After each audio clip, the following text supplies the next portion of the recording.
오늘 말씀은 로마서 12장 2절, 로마서 12장 2절, 변화를 받으라, 이 제목입니다.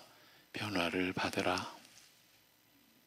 본문은 로마서 12장 2절.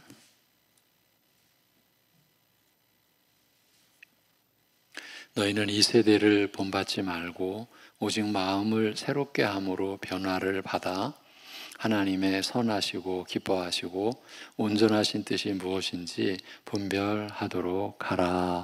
아멘. 합독하시겠습니다. 다 같이. 너희는 이 세대를 본받지 말고 오직 마음을 새롭게 함으로 변화를 받아 하나님의 선하시고 기뻐하시고 온전하신 뜻이 무엇인지 분별하도록 하라. 아멘. 이 2절 말씀은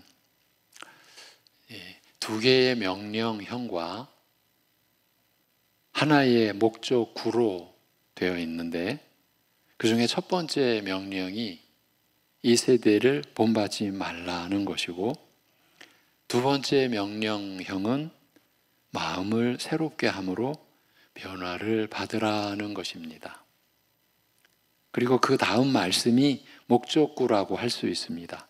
하나님의 선하시고 기뻐하시고 온전하신 뜻이 무엇인지 분별하기 위하여, 이런 구조입니다.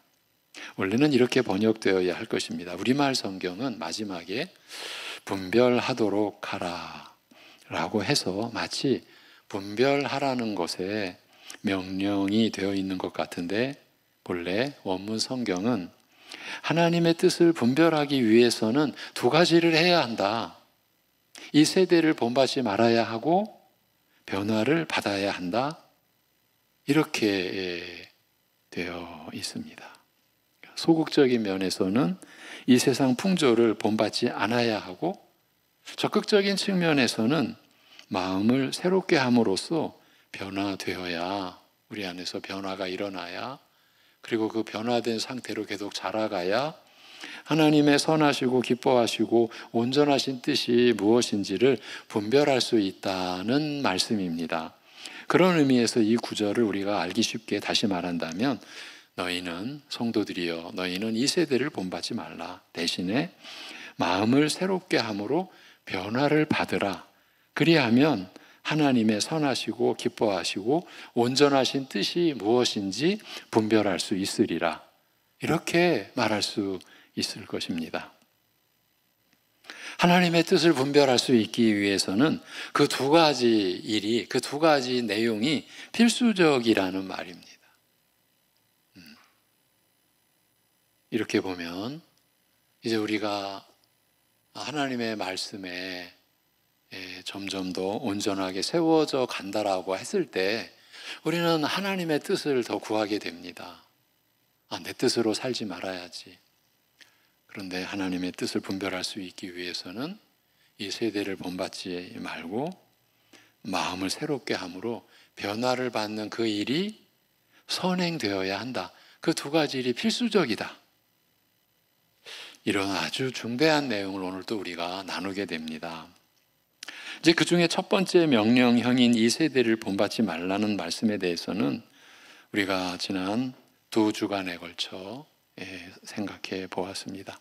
그 점에 대해서는 우리가 계속해서 자세히 살피고 경계하며 살아야 할 것입니다. 이제 두 번째 명령에 대해 살펴볼 차례입니다. 마음을 새롭게 함으로 변화를 받으라. 이 말씀은 구체적으로 우리에게 어떻게 하라는 것입니까?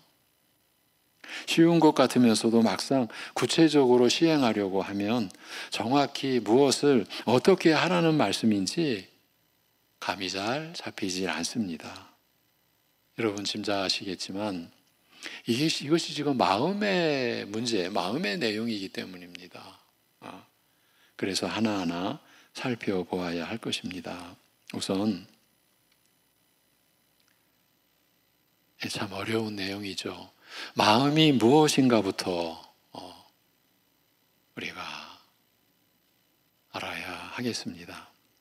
우리는 보통 마음이라 하면 일반적으로는 감정적인 요소를 주관하는 그런 부분쯤으로 생각하는데, 이제 성경에서 하나님 말씀 안에서는 마음이라고 할 때는 그보다는, 감정적인 요소보다는, 그보다는 본래 사람의 지적인 요소를 주관하는 부분을 가리킵니다. 지적인 요소를 주관하는 부분. 정신이나 인격의 본질을 말하는 것으로 사람의 감정이나 행동이 거기에서 나온다. 그 마음에서 나온다. 이렇게 할 수 있습니다. 그러니까 마음이 정신이나 인격의 본질을 말하는 것으로, 즉 뜻과 행동을 구체적으로 결정하는 지적인 기관 혹은 능력, 이것을 성경은 마음으로 우리에게 가르쳐주고 그렇게 규정을 합니다. 뜻과 행동을 구체적으로 결정하는 지적인 기관, 감정적 요소보다 지적인 요소가 월등합니다. 그렇게 지적인 기관 혹은 그 능력을 마음이라고 합니다. 우리는 그것을 인격의 본질이나 자아라고 생각해도 되겠습니다. 자아, 그러니까 내 마음을 가리키는 거죠. 인격의 본질이죠. 그것을 새롭게 함으로 변화를 받으라고 합니다. 그 마음이 새롭게 되는 것을 수단으로 해서 변화를 받아야 한다는 것입니다. 이것은 마음이 새롭게 되는 변화를 받으라고도 그렇게 생각할 수 있습니다. 마음이 새롭게 되는 변화를 받으라. 마음이, 인격의 본질이 새롭게 되는 변화를 받아야 한다는 것입니다. 그러니까 우리의 마음의 변화가 일어난다는 것은 우리의 인격의 본질에 있어서의 새로운 역사가, 새로운 변화가 나타난다는 것이죠. 여기에 담긴 첫 번째 의미는요. 그래서 여기에 담긴 첫 번째 의미는 우선 하나님의 뜻을 분별하는 데 있어서 가장 방해거리, 문제거리가 되는 것이 우리의 마음이라는 것입니다. 지금 이 내용이 바탕에 깔려 있는 거죠. 지금 하나님의 뜻을 분별하기 위하여, 그 선하시고 온전하시고 기뻐하신 뜻을 분별하기 위해서 필수적으로 두 가지 일이 준비가 되어져야 되는데 그렇게 구성이 되어 있다고 말씀드렸죠. 그러니까 하나님의 뜻을 우리가 알고 분별하는 데 있어서 가장 방해되는 게 내 마음인 거예요. 지금 문제가 내 마음이라는 것이에요. 내 자신이 문제이며 나의 본성이 문제입니다. 근본적으로 우리는 물고기가 물에서 사는 것처럼 죄의 환경에 깊이 젖어 있어서 그것이 별로 이상하게 느껴지지 않을 만큼 왜곡되고 오염된 마음을 갖고 있습니다. 그래서 하나님의 선하시고 기뻐하시고 온전하신 뜻을 이해하기 위해서는 무엇보다 먼저 우리 자신이, 내 자신이, 우리 마음이 변해야 합니다. 그것을 말씀하는 것이죠. 그 필요성을 알아야 합니다. 세상의 원칙과 가치관을 파악하고 그걸 따르지 않으려는 노력과 함께, 그러니까 이 세대를 본받지 않으려는 노력과 함께 병행해야 하는 것이 우리 마음이 변해야 한다는 것입니다. 제가 한 두세 번 언급을 했어요. 그 내용이 저에게는 너무 마음에 깊이 새겨오는 그런, 그러니까 성경 공부 중에 한 분이, 목사님, 솔직히 얘기를 하는 거예요. 제 지난 신앙생활을 돌아볼 때 저에게 있어의 지금 고민은 제가 변하지 않는다는 겁니다. 갑자기 자리가 숙연해졌죠. 그게 그만의 문제가 아니라 거기 함께 그때 세 분인가 있었는데 저를 포함해서 다 우리의 문제죠. 가슴이 아파오기도 하고 공감되기도 하고, 그러면서 이제 본인은 신앙생활을 하지만 낭만 가운데 있다라는 것을 솔직히 토로한 거예요.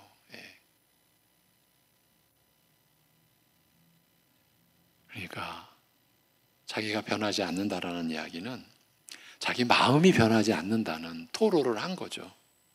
여러분, 지금 말씀이 우리에게 그 마음이 변해야 된다. 우리가 그 필요성을 알아야 한다. 예. 우리 자신, 우리의 본성이 변화를 받아야 한다라는 것이에요. 내 마음이 근본적인 문제임을 알아야 한다라는 것이 병행되는 거죠. 그게 가장 시급한 문제입니다. 내 마음이 근본적인 문제예요. 내가 왜 변하지 않는가? 근본적인 문제는 물론 외적인 것도 환경적인 것도 관계적인 것도 다 요소 영향을 끼쳤겠지만 근본적인 것은 내 마음이라는 거죠. 이것이 근본적인 문제임을 우리가 알아야 합니다. 이게 가장 시급한 문제가 아닌가. 내 마음이 근본적인 문제이구나. 이것을 아는 게 가장 시급한 문제가 아닌가. 여러분, 아담이 타락한 이후 인간이 처한 가장 불쌍한 이 형태, 가장 불쌍한 위치가 바로 그것입니다. 우리가 이번에 구역공과 변하지 않는 진리, 첫 번째 단락이 전적 타락이에요. 사실은 보고 싶지 않은, 들추고 싶지 않은, 피하고 싶은 두려운 내용이죠. 왜냐하면 우리 자신을 그대로 밝히는 내용이니까. 그 타락의 그 자리가 우리 마음이죠. 우리 마음이 전적으로 타락해 있는 거죠. 아담이 타락한 이유, 가장 인간이 처한 불쌍한 위치, 그 마음의 타락이죠. 그게 부패와 무능력이에요. 예. 그 타락의 요소를 덧붙이면은 부패, 무능력, 의와 거룩, 진리를 상실한 부패, 그리고 하나님을 찾거나 깨달을 수 없는 무능력. 그게 성경이 말하는 인간의 본질이에요. 우리의 마음의 본질. 그걸 우리가 알아야 되는 거죠. 죄의 바다에 하도 오래 살다 보니 성과 거룩과 하나님의 기쁨을 인간은 잃어버린 것이죠. 우리 마음에 그 소망과 분별력이 없게 되었습니다. 그런 상태에 있는 사람에게는 아무리 좋은 곳을 가져다 줘도 알아보지 못하고 쓰레기 취급하기 마련 아닙니까? 세상을 본받지 않는다 해도 그 다음에 뭘 어떻게 해야 할지를 모릅니다. 이처럼 제일 큰 문제는 바로 우리 안에 있는 우리의 마음, 우리 자신의 본성이 문제라는 것입니다. 그것이 반드시 변화되어야 한다라는 말입니다. 로마서 11장까지 우리가 받은 구원의 그 진리, 그 도리에 대한 전적 타락의 그 인간, 로마서 2장, 3장의 주제죠. 그 3장 중반부부터 하나님의 의가, 율법 외에 하나님의 의가, 인간의 행위로 추구하는 의 외에 또 다른 하나님의 의가, 그 의가 어떻게 예수 그리스도를 믿음으로 말미암아 주어지는 은혜의 의가, 하나님의 의가 이제 선포되면서 로마서 11장까지 이 세상에 이스라엘과 이방 안에 어떻게 이 복음의 역사가 주어졌고 지금 일어나고 있고 이 복음의 교회가 세워져 가고 있는가 말한 다음에 그렇다면 우리는 어떻게 살아야 되느냐, 이게 이제 로마서 12장 1절을 우리가 거쳐서 이제 본격적으로 2절을 우리가 들어왔는데, 먼저 이 세대를 본받지 않아야 하고 마음으로 변화가 일어나야 되고, 그래서 하나님의 선하시고 온전하시고 기뻐하신 뜻을 분별하면서 우리의 새로운 삶의 이제 변화가 일어나는 그 내용이죠. 이런 지금 맥락이에요. 그러면 이 마음을 어떻게 새롭게 할 수 있습니까? 그 한 성도의 나지막한 그러나 울부짖음이었어요. 거기 있던 우리들은 그렇게 들린 거예요. 제가 너무나 안 변합니다.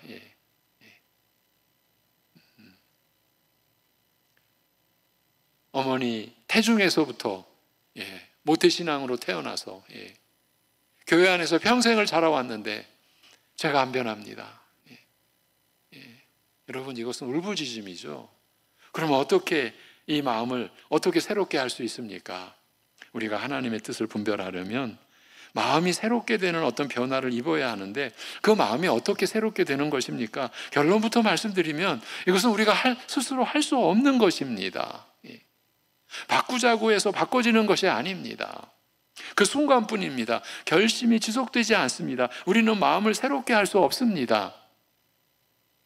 새롭게 하다는 말이 신약 성경에서 딱 2번 나오는데 그 중에 하나가 여기 오늘 본문에서 쓰였고, 또 하나는 디도서 3장 5절에 나옵니다. 거기서 우리는 새롭게 하는 일의 주체, 누가 새롭게 할 수 있는가, 마음을, 그 주체가 드러나 있습니다. 거기서 우리는 주체를 발견합니다. 준비되었습니다. 디도서 3장 5절 시작. 우리를 구원하시되 우리가 행한 바 의로운 행위로 말미암지 아니하고 오직 그의 긍휼하심을 따라 중생의 씻음과 성령의 새롭게 하심으로 하셨나니 아멘. 여기 보면 새롭게 하시는 이는 성령님으로 나타납니다. 우리의 마음을 새롭게 하시는 이도 성령님이십니다. 우리가 하나님의 은혜로 자신의 마음의 변화가 일어난 것을 각성하고 자각하게 된 신자는 자신의 마음의 변화를 일으킨 주체가 결코 아니다, 될 수 없다라는 것을 말씀을 통해서 깨달았기 때문에 자신을 내세우지를 않는 거예요. 내세울 수가 없는 거예요. 여러분, 우리의 인격의 본질, 자아 혹은 성품이라고도 할 수 있는 마음은 오직 성령님만이 새롭게 하실 수 있습니다. 여러분, 마치 밭과 같습니다. 여기서 느닷없이 왜 밭 이야기가 나올까요? 예수님께서 비유로 하신 말씀 가운데 우리의 마음을 밭으로 비유해서 하신 말씀, 아주 잘 알려진 말씀 여러분 기억하시죠? 지금 밭과 같은 거예요. 마음은 마태복음 13장에서는 사람의 마음을 밭에다가 비유하고 있습니다. 자, 그 비유의 핵심이 뭡니까? 밭은 스스로를 기경할 수가 없습니다. 지금 우리의 마음이 밭인데요, 예수님이 우리의 마음을 밭에다가 비유한 것은 우리 보고 마음을 개간하라, 마음을 기경해라, 이 말씀 하신 게 아니에요. 마음은 스스로를 변화시킬 수 없다. 밭은 스스로를 기경할 수가 없다. 돌짝밭이 스스로 옥토가 될 수 없는 것과 같습니다. 밭은 누군가가 갈아 엎어줘야 합니다. 그 안에 있는 돌멩이들을 치우고 잡초를 뽑아내주고 해서 열매 맺는 토지로 만드는 것은 주인의 몫입니다. 그런데도 마치 우리가 할 수 있는 것처럼 마음을 새롭게 하는 변화를 받으라고 합니다. 무슨 말입니까? 성령의 도우심을 구하라는 말입니다. 하나님께 그 일을 구하라는 것이에요. 왜냐하면 오직 성령님만이 사람의 마음을 변화시킬 수 있기 때문입니다. 사람의 마음은 자기 힘으로도 새롭게 될 수 없고 다른 사람의 말을 듣고도 새롭게 될 수가 없습니다. 아무리 열과 성을 다해 그리고 진심으로 위하는 마음으로 말하거나 도와줘도 절대 바뀌질 않습니다. 지금 우리가 이런 내용을 나눌 때도요, 전제를 분명히 해야 됩니다. 우리는 지금 인간관계의 이야기를 얘기하는 게 아닙니다. 하나님 앞에서의 살아가는 영원한 생명을 소유한 하나님의 사람, 하나님의 자녀들의 그 마음을 지금 얘기하는 거예요. 아니, 이 세상에서 변화되는 모습을 왜 못 봐? 변화됐는데 우리 가족에게도 있고 우리 이웃들에게도 있고, 지금 우리가 그렇게 보시면 안 됩니다. 지금 하나님 앞에서입니다. 우리도 알지 못한 우리 마음의 깊은 동기까지도. 여러분, 우리가 어떤 행위를 할 때, 어떤 말을 할 때 그 행위와 그 말의 동기를 우리가 다 안다? 자만입니다. 다 모릅니다. 우리는 나 자신을 속일 수도 있습니다. 하나님마저 속이려고 하는 게 인간인데요. 그러나 그 숨겨진 마음의 동기를 하나님은 아십니다. 그래서 하나님께서 외모로 사람을 보지 않으신다는 말씀이 우리에게 주어져 있는 거죠. 오직 하나님의 능력에 의해서만, 오직 성령님의 역사하심에 의해서만 이 마음이 변화됩니다. 그러므로 이 말은 마음의 새롭게 됨을 위해 부단히 성령님을 의지하고 그분의 역사를 구하는 일에 노력하라 하는 것이에요. 마음의 새롭게 됨을 위해 부단히 성령님을 의지하는 그 일에 노력을 기울여라. 그분의 역사를 구하는 일에 노력하라라는 것이에요. 이게 그런 의미라는 것은 변화를 받으라는 말에서도 드러납니다. 이 변화를 받으라는 말은 예수님께서 변화산 상에서 영광의 모습으로 잠시 변형되셨다고 할 때 변형되었다는 말과 같은 말이 쓰였습니다. 이 세상에 속한 몸이 잠시 하늘 영광을 입으신 몸으로 변형되신 것입니다. 우리의 마음이 그와 같은 형태, 그와 같은 모습으로 변화되라. 영광을 입은 모습으로 변화되라고 합니다. 사람은 이러한 변화를 주도할 수 없어요. 자기 자신의 힘으로 변화할 수 없습니다. 그것은 그리스도인 안에 계신 성령님에 의해서 가능합니다. 그래서 성령님께서 우리 안에 내주하신 것 아니겠습니까? 우리는 스스로 이런 마음의 새로워진 상태의 영광스러운 삶의 형태를 제시할 수 없어요. 그래서 성경도 자세히 보면요, 이게 참 성경적 표현이에요. 이 변화를 받으라는 말이 명령형이잖아요. 근데 명령형인데 수동태 명령형이에요. 이게 참 기가 막힌 형태예요. 여러분, 성령 충만을 받으라. 그게 수동태예요. 예. 그러니까 성령 충만함을 받는 능동이 아니라는 거예요. 우리가 할 수 있다가 안 된다라는 거예요. 여기서도 수동태로 되어 있는 거예요. 자기의 정신, 인격의 본질이 새롭게 되는 변화를 받으라고 명령받고 있는데 우리 교회는, 우리 성도는 이것이 지금 수동태로 되어 있다는 것은 이 변화는 사람 스스로는 이루지 못한다는 것입니다. 변화를 주도하시는 분은 우리가 아니라는 말입니다. 우리는 누군가로부터 받아서만 변할 수 있다는 것입니다. 그분이 바로 성령님이십니다. 성령님에 의해 우리의 생각과 의지가 새로워짐으로 우리가 변화될 수 있습니다. 오직 성령님의 주도하에 우리가 새로운 도덕적 삶을, 거룩한 삶을 영위할 수 있으며 하나님의 뜻을 분별할 수 있습니다. 그러므로 마음을 새롭게 함으로 변화를 받으라는 말씀은 우리에게 그 변화를 가능케 하시는 성령님을 의지하며 부단히 성령님의 역사를 구해야 한다. 이렇게 노력을 기울여야 한다라는 말입니다. 우리가 이 세대의 특징을 경계하고, 그 특징이 뭐라고 우리가 요한 1서에서 받았죠? 육신의 정욕, 안목의 정욕과 한 번도 복습한 이생의 자랑. 예.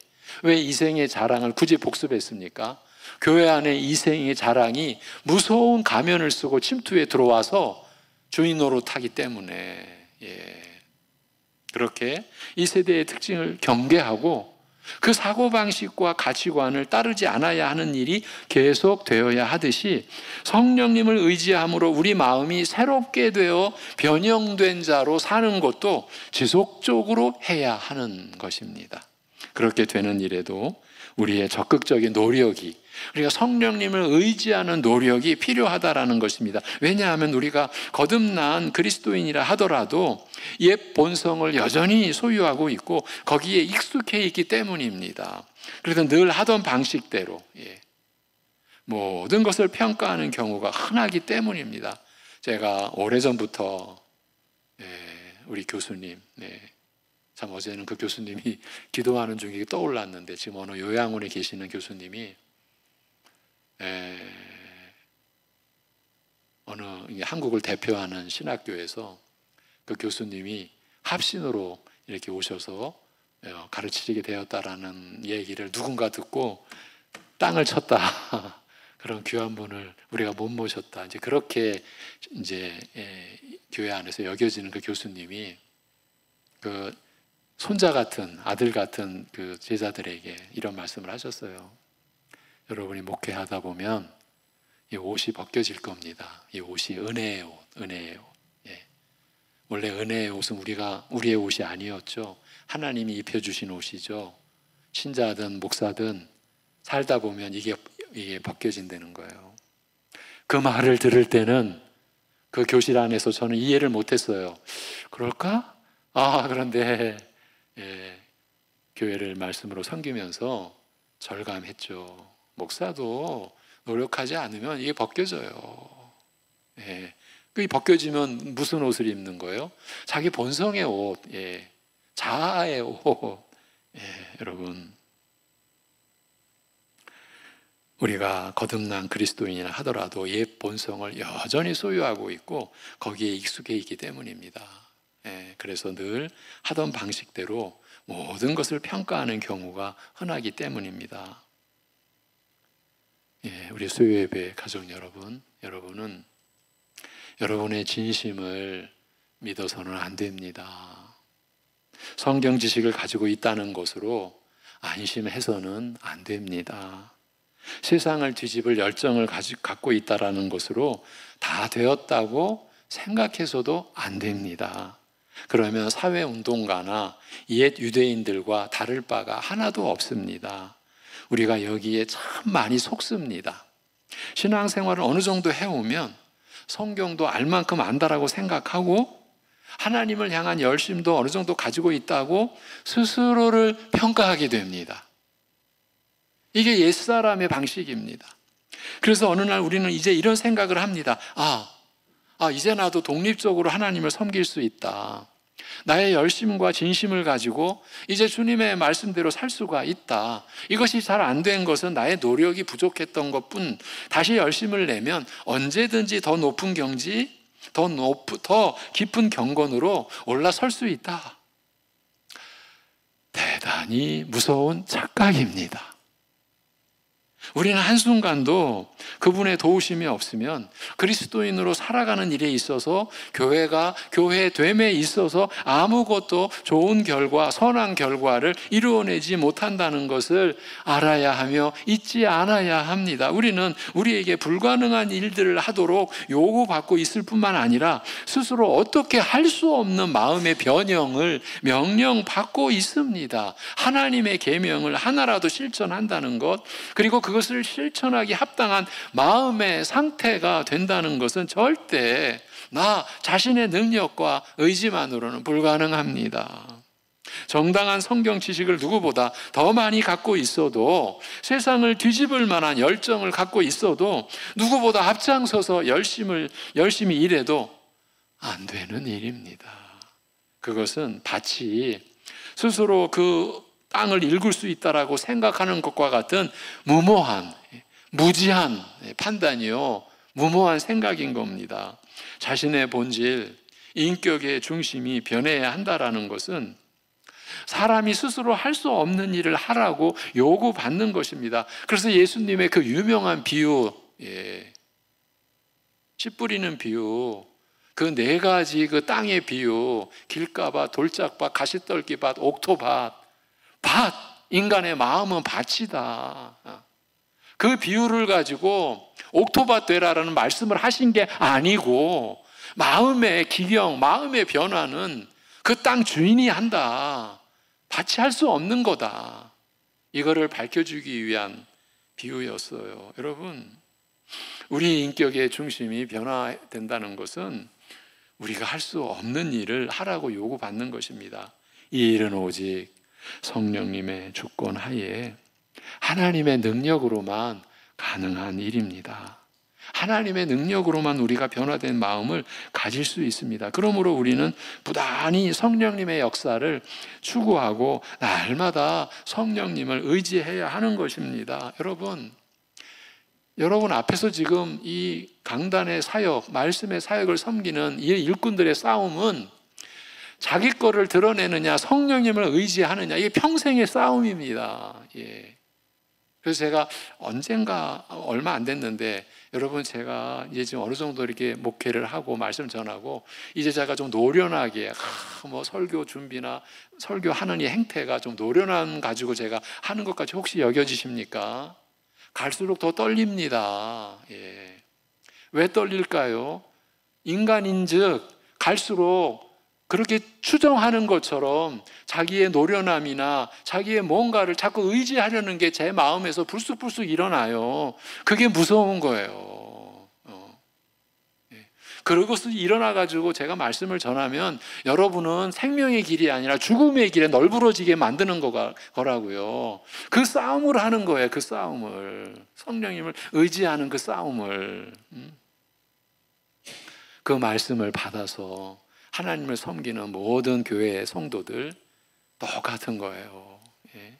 날마다 부단히 성령님의 역사를 추구하고 날마다 성령님을 의지해야 하는 것입니다. 이것은 한번 획득하면 영원히 안전한 구원과는 다른 문제입니다. 믿음을 통하여 우리에게 주어진 구원은 한번 받으면 영원히 변함이 없습니다. 중간에 바뀌지 않습니다. 잘못했다고 다시 뺏지 않으십니다. 그렇다고 신자로 사는 것, 하나님께 순종하여 신자된 영광을 드러내는 새로워진 상태를 유지하는 것도 저절로 주어지는 것은 아닙니다. 이 점에 있어서 사람들은 이상하리만큼 착각들을 하고 있는 것을 봅니다. 즉 구원은 자기가 힘들여서 얻는 것이라 생각하고 이게 완전히 거꾸로 가는 거죠. 그 이후의 삶은 저절로 되는 것이라 생각하는 것입니다. 이제 신자가 되었으니 거룩한 삶을 사는 것은 이제 저절로 되어야 하는 것이 아니냐. 내 안에 죄의 씨가 계속 자라는 것은 무슨 이유인가? 왜 나는 내가 마음 먹은 만큼 경건한 삶을 살지 못하는가 하는 것으로 자괴감을 갖기도 하고, 심지어 본인의 신자됨 자체를 의심하기도 하는 것입니다. 그런데 그렇지 않습니다. 그런 생각 자체가 이방 신들의 원리 아래, 우상 숭배의 원리 아래 살던 이 세상의 가치관에 물든 것입니다. 여러분, 세상은 어떻게 얘기합니까? 젊을 때 고생해서 많이 모아놓으면 늙어서 편안히 아무 일 안 하고 살 수 있는 것을 성공이요 행복이라고들 합니다. 그러나 기독교는, 교회는 그렇지 않습니다. 죽을 때까지 독립하지 않고 더욱더 성령님께 의존적이 되는 것, 성령님과 함께 하려는 것을 성공이라, 행복이라 합니다. 기독교는 세상과 그래서 정반대인 것입니다. 구원 자체는 하나님의 은혜로 거저 얻고 그 이후의 삶은 자기의 노력이 필요한 것입니다. 마치 아기가 자기 뜻과는 상관없이 태어났어도 태어난 이후에는 부단한 노력과 인내로 생을 살아내야 하는 것과 같습니다. 우리 그리스도인의 삶도 마찬가지입니다. 구원은 거저 얻고 그 다음의 삶은 노력해야 합니다. 그런데 그 노력이 결코 일반적이지 않습니다. 예수 믿지 않는 사람들도 할 수 있는 그런 노력의 성질의 것이 아닙니다. 굳은 결심을 하거나 잘 가르치고 열심히 있으면 누구나 다 되는 그런 종류가 아닙니다. 마음 먹은 대로 되는 것이 아닙니다. 오직 사람으로서는 불가능한 것을 하는 것입니다. 사람 스스로는 절대 할 수 없는 것을 하는 것입니다. 곧 성령님의 도우심을 의지하여 내 스스로가 영광스러운 사람으로 신의 성품을 가진 자로 변형되고, 여러분 이게 인간의 힘으로 가능합니까? 그렇게 그래서 성령님과 함께하여 하루하루를 그리스도인으로 살아내고, 이제 여기에 전제가 뭐냐 하면 우리가 살아가는 인간의 삶의 다양한 전체 모습이 다 여기에 포함되는 거예요. 그러니까 외적으로, 세상적으로, 육신적으로, 사회적으로 무슨 일을 해야 이런 그리스도인으로 살아낸다라는 성경 구절은 한 구절도 없어요. 그러니까 인간이 하는 모든 직업, 물론 악한 직업은 제외되는 거죠. 실제로 우리 교회 안에도요, 저한테 이게 오래됐으니까 제가 얘기를 하죠. 목사님, 전체 직업 때문에 너무 괴롭습니다. 제 앞에서 막 우시면서, 그리고 얼마 후에 그 직업을 바꾸고, 목사님 이제 일터를 바꿨습니다. 그때 여러분, 목사도 그 마음이 기쁜데 하나님이 얼마나 기뻐하시겠어요. 우리 안에 일어나는 일이에요. 그런 이제 악한 일 말고, 그 모든 일들은 사실은 성경 안에 무슨 구별이 없어요. 그걸 전제로 하고 지금 얘기하는 거예요. 혹여나 이러한 말씀을 들으면서 내가 이 세상에서 하는 일은 어떻게 보면 사람들에겐 전혀 주목받지 못하는 그러한 일인데 아무 상관이 없어요. 돌아와서 그렇게 성령님과 함께하여 하루하루를 그리스도인으로 살아내고 하나님의 계명 하나하나를 지켜낼 수 있는 것이에요. 성령님의 도우심을 의지하여. 우리는 이러한 삶으로 부름을 받은 거죠. 그런 의미에서 사도 바울은 우리에게 마음을 새롭게 함으로 변화를 받으라고 권면하고 있는 것이에요. 그건 기도하라는 것과 같은 말이죠. 우리 한나회 우리 어르신들 기도교실을 갖게 됐죠. 석 달 동안 말씀의 본문 에베소서 6장 성령 안에서 기도하라. 물론 어르신들과 그 내용을 다 나눌 수는 없었어요. 이제 이번 달에는 이제 새로운 본문으로 이제 마태복음 그 중언부언하지 말라 기도하면서 어르신들과 그 내용을 나눴는데 제가 왜 성령 안에서 기도하라는 구절을 제시했을까요? 여러분, 우리 기도는 혼자 하는 게 아니에요. 그걸 어르신들에게 제가 나누기 위하여. 여러분, 지금 마음을 새롭게 함으로 변화를 받으라. 그건 기도하라는 것과 같은 말이에요. 에베소서에서 바울이 교인들을 위하여 기도한다는 내용 중에 바로 이것이 나타나 있는 것도 바로 이 때문이에요. 좀 긴데 에베소서 1장 16절에서 19절 에베소서 1장 지난달 새벽 예배에 아주 본문이었어요. 16절부터 19절 시작. 내가 기도할 때에 기억하며 너희로 말미암아 감사하기를 그치지 아니하고 우리 주 예수 그리스도의 하나님 영광의 아버지께서 지혜와 계시의 영을 너희에게 주사 하나님을 알게 하시고 너희 마음의 눈을 밝히사 그의 부르심의 소망이 무엇이며 성도 안에서 그 기업의 영광의 풍성함이 무엇이며 그의 힘의 위력으로 역사하심을 따라 믿는 우리에게 베푸신 능력의 지극히 크심이 어떠한 것을 너희로 알게 하시기를 구하노라. 아멘. 지혜와 계시의 정신을 갖는 것, 하나님을 바르게 아는 것, 그의 부르심의 소망이 무엇이며 기업의 영광의 풍성이 무엇이며. 여러분, 기업의 영광의 풍성, 이것은 모든 신자에게 지금 해당되는 말씀이에요. 이런 면에서 교회가 차별을 갖는 게 무서운 거예요. 이 기업의 영광의 풍성함은 모든 예수 믿는 신자에게 주어졌어요. 그것이 무엇이며 또 믿는 우리에게 베푸신 능력의 지극히 크심이 어떤 것인지를 알 수 있는 마음의 눈이 밝혀지는 것, 이 모든 것이 하나님이 허락해 주셔야 가능한 것임을 사도 바울 그는 분명히 알았던 것입니다. 사도 바울이 아무리 논리적이고 열정적인 말로 설교하고 성경 공부하고 해도 그것만으로는 에베소 교인들이 참된 것을 진리를 받아들일 수 없었다는 말이에요. 마음의 눈이 밝아지는 것, 그래서 뭔가 하나라도 제대로 볼 수 있기 위해서는 그들의 심령에 성령님께서 역사해 주셔야 했다는 것입니다. 그래서 사도도 기도하는 것입니다. 오래전 다윗은 또 어땠습니까?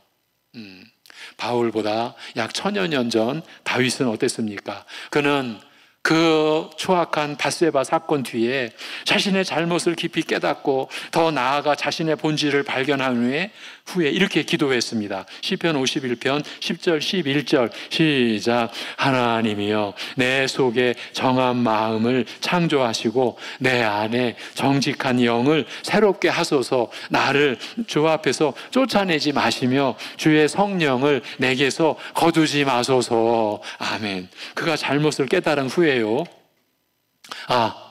이제부터는 조심하자. 한번 잘못했으니 다음부터는 안 그러면 되지 않는가. 내가 결심만 하면 이제 더 이상 죄를 짓지 않을 것이고 원하는 대로 계속해서 하나님의 마음에 들게 살 수 있을 거야. 문제는 나의 의지고 나의 열심이고 효과적인 교육 방식이다. 거기서 실수만 하지 않으면 된다. 이렇게 말하지 않았습니다. 그는 하나님이 정한 마음을 자기에게 허락해 주셔야 한다는 것을 깨달았고 그 영이 새롭게 되는 일에 하나님의 도우심이 절대적으로 필요하다는 것을 알았습니다. 그러니까 이제 시편 51편이 참 우리에게 절대적으로 중요한 게 여기서 아담 이후에 모든 인간의 타락, 그 원죄의 실체가 아주 구체적으로 드러나는 시편 51편이기 때문에 더 교리적으로는 굉장히 중요한 의미가 있죠. 그는 자기가 지금 새롭게 되는 데 있어서 하나님이 허락해 주셔야 되고 하나님의 도우심이 절대적으로 필요하다. 그걸 이제 알게 된 거예요. 성령님이 항상 자기와 함께 계셔야 한다라는 것을 알았습니다. 그래서 그것을 구한 것이에요. 다윗도 오직 성령님의 도우심이 있어야만 하나님의 사람으로 하루라도 살 수 있었던 것입니다. 그래서 다시 에베소서 3장에서 사도 바울이 기도할 때 이렇게 기도한 것입니다. 에베소서 3장 14절부터 17절 상반절까지입니다. 시작. 이러므로 내가 하늘과 땅에 있는 각 족속에게 이름을 주신 아버지 앞에 무릎을 꿇고 비노니 그의 영광의 풍성을 따라 그의 성령으로 말미암아 너희 속사람을 능력으로 강건하게 하시오며 믿음으로 말미암아 그리스도께서 너희 마음에 계시게 하시옵고. 아멘. 성령으로 말미암아 너희 속사람을 능력으로 강건하게 하시오며, 이것이 그의 기도에, 바울의 기도에 항상 앞서 있습니다. 성령으로 말미암아 우리의 속사람을 능력으로 강건케 하여 주시옵소서.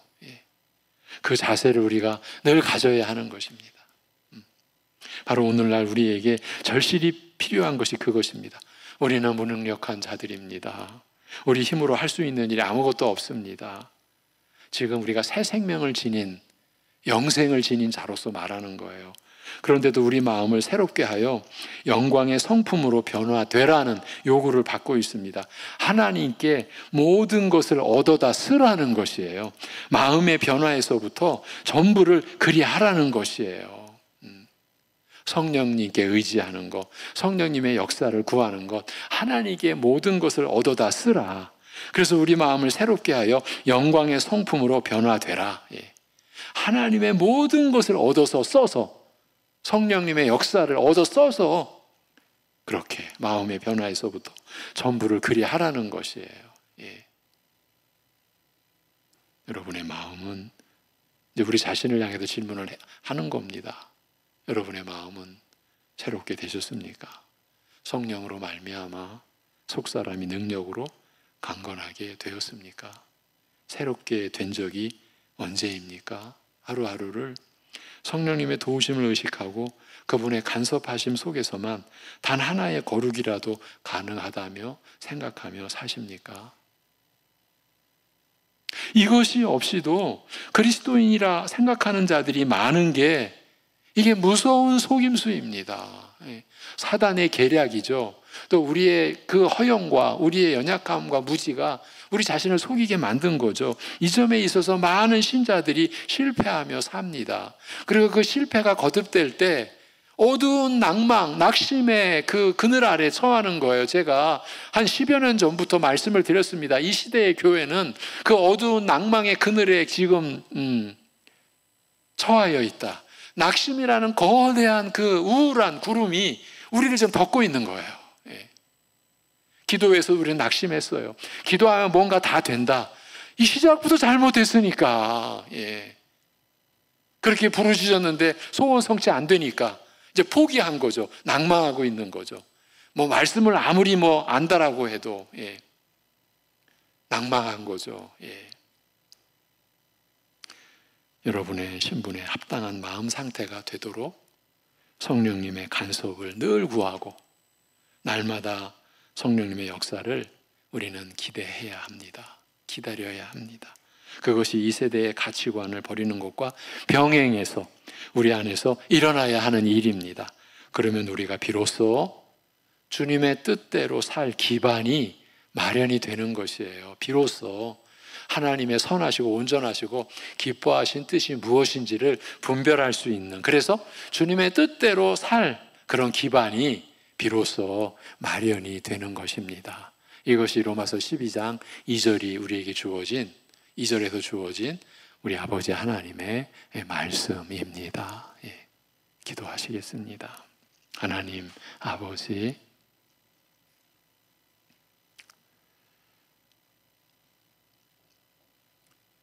마음을 새롭게 함으로 변화를 받으라는 말씀이 우리가 절대로 이룰 수도 없는 그러한 요구를 명령받고 있는 말씀이라는 점을 우리가 기억할 수 있게 도와주시옵소서. 그리하여 절대적으로 하나님께서만 우리의 마음을 새롭게 하시며 변화를 일으키실 수 있고 그리스도의 장성한 분량에 이르기까지 자라갈 수 있는 은혜를 우리가 누릴 수 있는 이 영적 이치에 우리가 조금도 혼돈을 갖거나 착각하지 않게 우리의 마음을 붙들어 주옵시고 그리하여 우리가 노력을 기울일 때 성령님의 역사를 구하는 그 노력, 성령님을 의지하는 그 노력에서 우리가 실족하지 않게 우리 모두를 붙들어 주시옵시고 이러한 성령님을 의지하는 노력은 주님이 우리의 육신의 생명을 이제 그만두라 하시고 그 영원한 품으로 부르시는 그 순간까지 우리가 그칠 수 없는 노력이라고 하는 것, 그것을 우리가 잊지 않게 하여 주시옵소서. 성령님을 의지하기 위한 그 노력, 우리가 기도하는 것도 성령님 안에서 기도하는 것임을 아는 성숙한 신자로 우리가 주님 앞에 설 수 있게 하여 주옵시고 그렇게 세워져 가는 교회와 우리 성도들이 이 어두움의 이 세상 속에 사망의 세상 속에 생명의 빛으로 거룩과 정결의 소금으로 작용하며 살 수 있는 지혜와 능력을 갖추게 하여 주시옵소서. 우리 자녀들의 삶을 인도해 주옵시고 우리 학생부 자녀들 가운데 우리 고3 우리 학생 자녀들 그들의 인생에 있어서 중요한 시점을 맞이한 때에 이럴수록 주님을 의지하는 법을 배울 수 있는 그러한 귀한 시간들 되게 인도하여 주시옵소서. 모든 것을 주님께 의탁하오며 주 예수 그리스도의 이름으로 기도하옵나이다. 아멘.